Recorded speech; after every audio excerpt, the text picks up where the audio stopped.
Bonjour à tous, bienvenue à un autre épisode du podcast Le sport entre les lignes. Nouveau décor, nouvel endroit. Bonjour Sophie. Salut Antoine! Et donc, nouvel endroit pour vous parler d'une série. En fait, c'est une série dérivée du sport entre les lignes qui a pour un mandat d'adresser la question de la relation parent. Donc, autant la relation parent point de vue intervenant, cet épisode, ou de la relation parent point de vue parent. Donc, en fait, rendre les relations plus harmonieuses entre nos intervenants sportifs et les fameux parents qui gravitent, bien sûr, dans la réalité sportive. Hein, on pense entraîneur, on pense officiel, on pense intervenant, thérapeute, etc., etc. Mais le parent a un rôle prépondérant dans le sport. Au Québec, au Canada, dans la sphère sportive mondiale, faut-il le dire. Oui, Ils sont importants. il est sur la scène ces Sur la scène. temps-ci. Oui. Donc, et puis, ça prend de plus en plus de place, beaucoup de recherches qui se fait également. C'est un sujet qui est très chaud et d'actualité. Donc, ça vaut la peine peut-être maintenant de se poser un peu des questions sur comment on peut optimiser ces relations-là. Donc, de notre côté, aujourd'hui, on va adresser trois grands sujets qui vont être les suivants. D'abord, qui êtes-vous comme intervenant? De savoir bien se vendre, bien se présenter. Donc, c'est votre carte de visite qui est votre première porte d'entrée pour une relation parent qui est harmonieuse, suivi de la compréhension du besoin avec le parent. Donc, de dire, est-ce que d'un côté comme de l'autre, on sait ce qu'on attend de notre partenaire, ici le parent ou l'intervenant, et ultimement, bien, l'éducation. Parce que c'est pas vrai qu'on est avec toutes les connaissances sportives requises pour élever un jeune enfant sportif, un ado sportif, ou pire encore, ou mieux encore, un jeune adulte sportif. Donc, sans plus tarder, on se lance. Et puis, Sophie, raconte-moi d'où ça part pour toi, la relation parent. Je suis contente qu'on commence avec cette discussion-là parce que oui, je suis une intervenante dans le sport, mais je suis aussi, comme vous savez, parent de 3 enfants qui sont dans le sport. Puis, ce qui me venait en tête quand on parlait de ça, c'est quand on parle d'un entraîneur, là, avant même d'avoir rencontré l'entraîneur, souvent, on va avoir une bien bonne idée de la réputation qui le précède.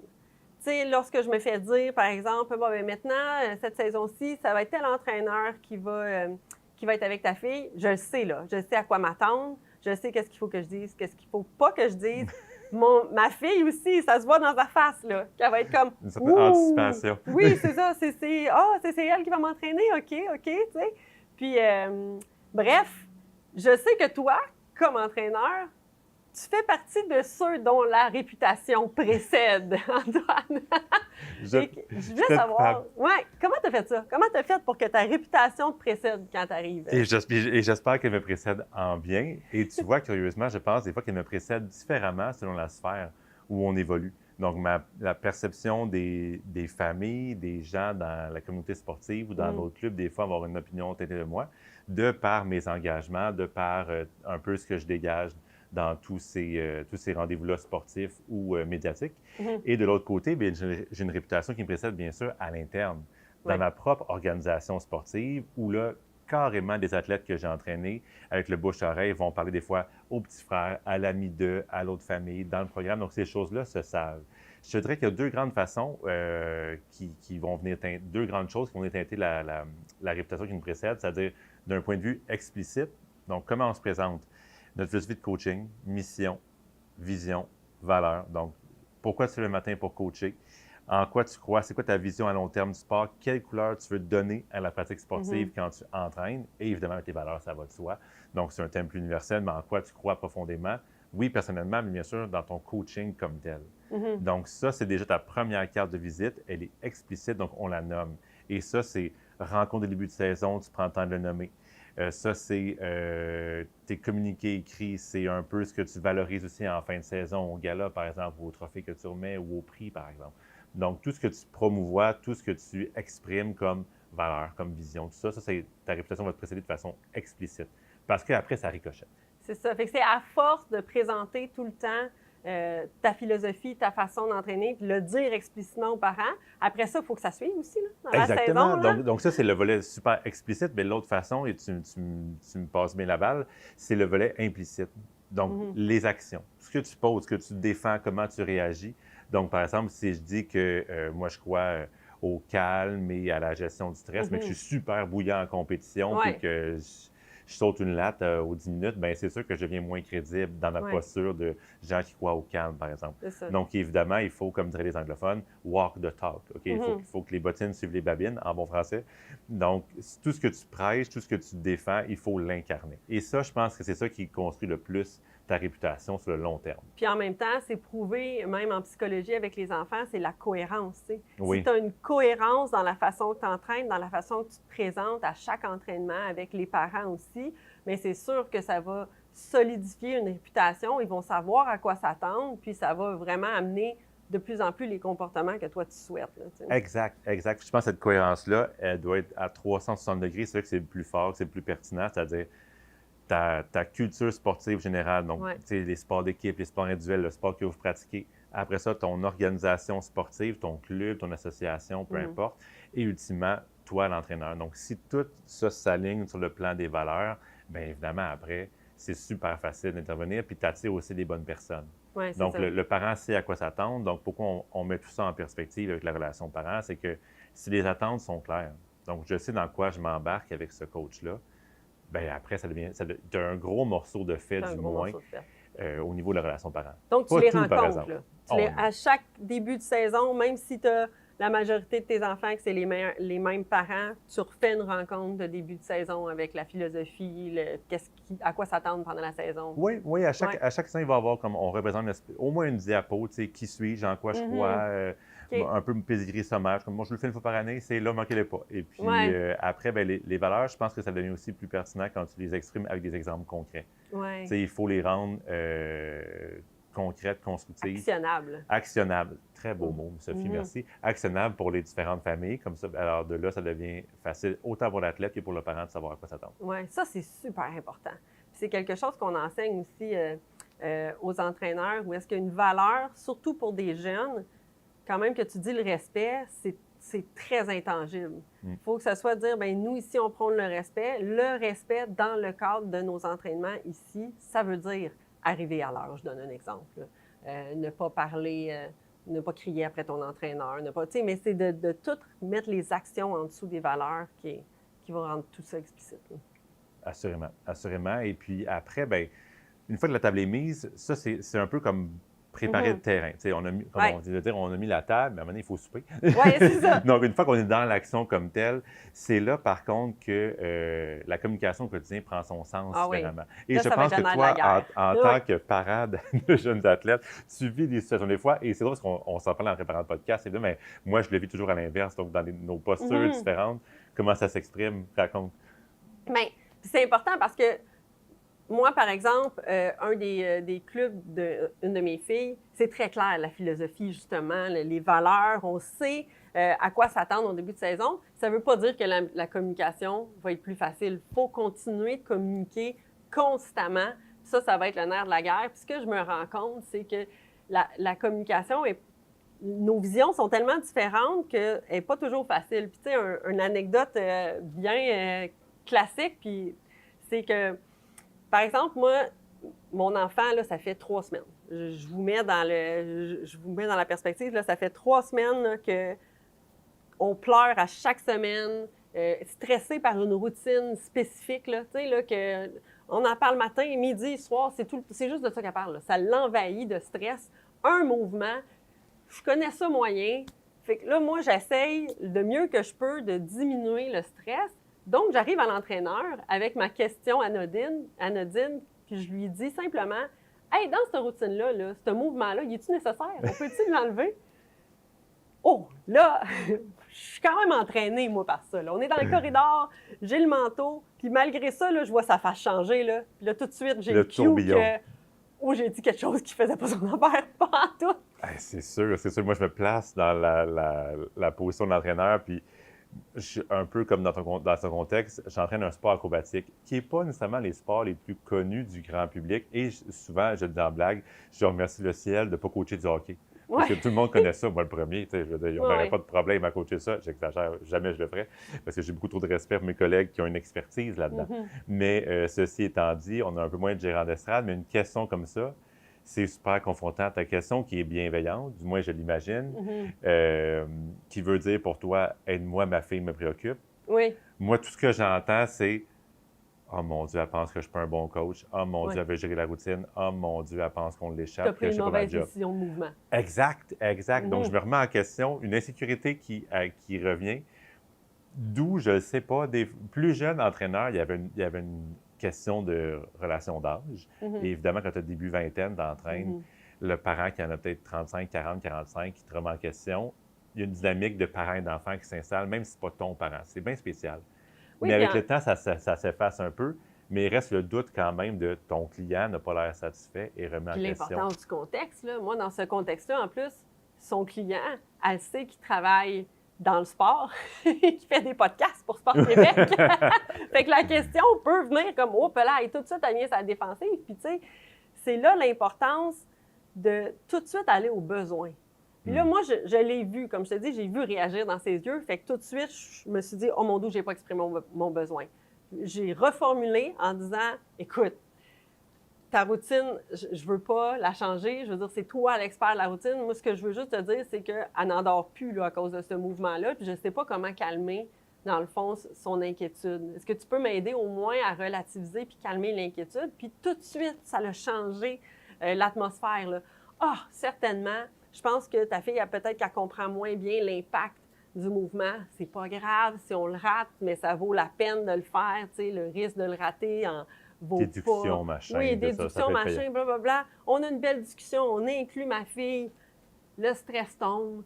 Tout le monde est content. Tout le monde est content, mais ça a déclenché quand je suis partie du besoin. Puis tu sais, un truc que je peux donner aux entraîneurs, aux officiels, aux intervenants, 9 fois sur 10, là, même 99 fois la question du parent vient d'une inquiétude.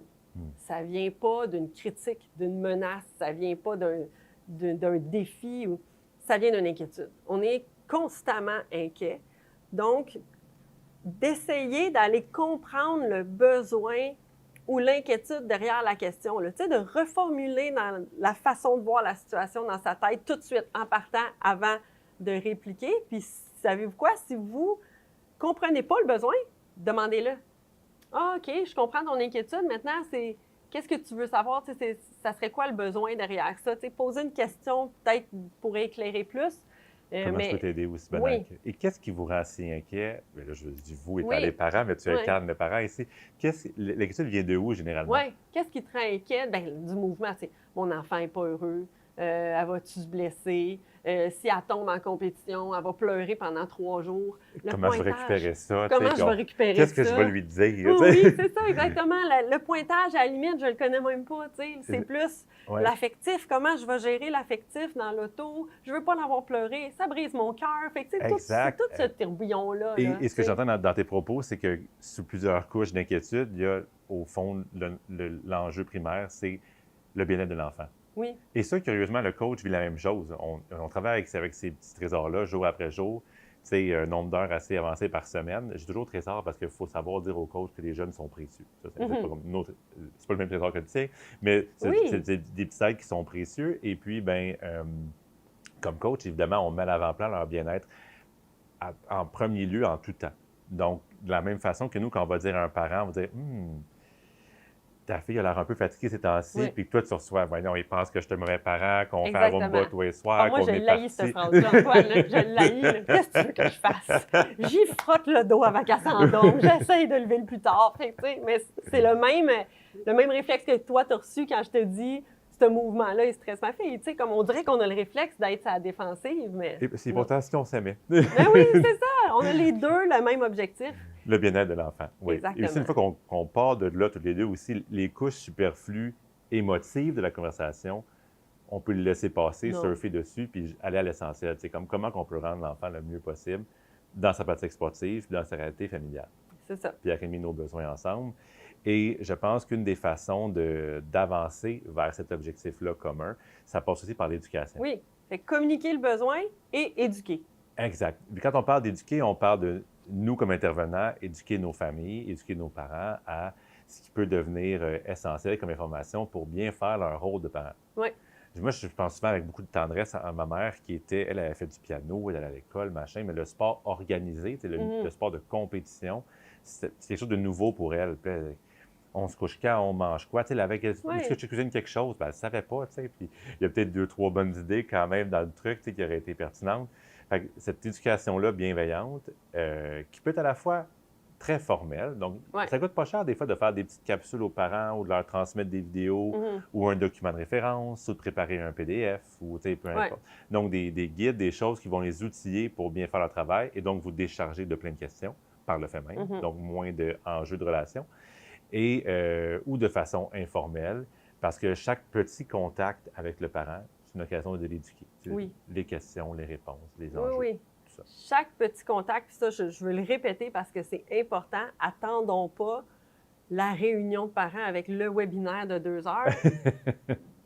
Il y a eu une communication, on part du besoin. Si je reprends mon anecdote, on est reparti. J'ai reformulé, communiqué mon besoin. J'ai été entendue, mais tout de suite, l'entraîneur m'a éduqué sur voici ce qui se passe, voici ce mouvement-là a l'air de quoi, puis la réalité de ses routines, puis de la création de routines, tout ça. T'sais.